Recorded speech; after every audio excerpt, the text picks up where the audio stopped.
warahmatullahi wabarakatuh.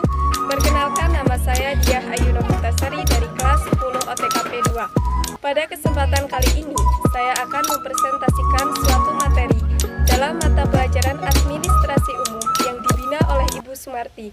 Dan materi tersebut yaitu yang pertama, pengertian pencatatan keuangan sederhana, 2, fungsi pembukuan sederhana, dan yang ketiga mengenai laporan keuangan.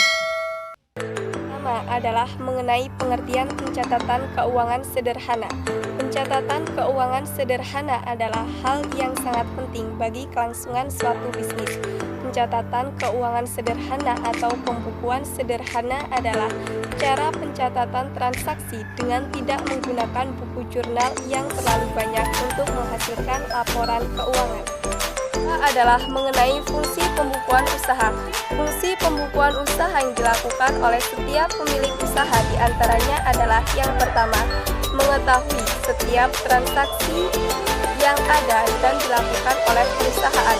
Dalam hal ini, fungsi primer pembukuan adalah untuk mengetahui setiap transaksi yang dilakukan oleh perusahaan.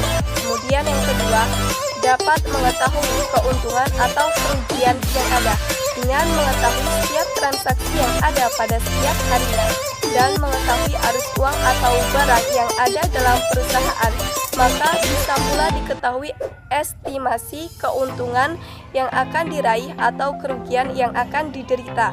Kemudian yang ketiga adalah sebagai bahan penilaian suatu usaha atau perusahaan. Dalam hal ini, nilai fungsi sangatlah erat kaitannya dengan nilai laporan keuangan yang dijelaskan sebelumnya. Dari rekaman pembukuan, maka akan didapat konklusi mengenai bagaimana usaha yang dijalankan sebelumnya dalam perusahaan tersebut. Mengenai laporan keuangan. Pengertian laporan keuangan. Laporan keuangan adalah bagian dari pelaporan keuangan secara lengkap yang biasanya meliputi neraca, laporan perubahan modal, dan laporan laba atau kerugian yang disajikan dalam berbagai cara. Jenis laporan keuangan. Laporan keuangan yang disajikan pada setiap akhir periode terdiri dari yang pertama, laporan laba atau kerugian atau disebut dengan income statement. Laporan laba atau rugi adalah bagian dari laporan keuangan yang melaporkan jumlah pendapatan dan jumlah beban serta saldo laba atau rugi yang dialami oleh unit usaha atau perusahaan selama satu periode. Kemudian yang kedua adalah laporan perubahan modal. Laporan perubahan modal adalah laporan yang melaporkan perubahan modal atau ekuitas suatu unit usaha atau perusahaan dalam suatu periode sebagai akibat dari adanya laba atau rugi, serta penambahan atau pengurangan investasi oleh pemiliknya selama periode tertentu. Kemudian yang terakhir ada neraca atau balance sheet.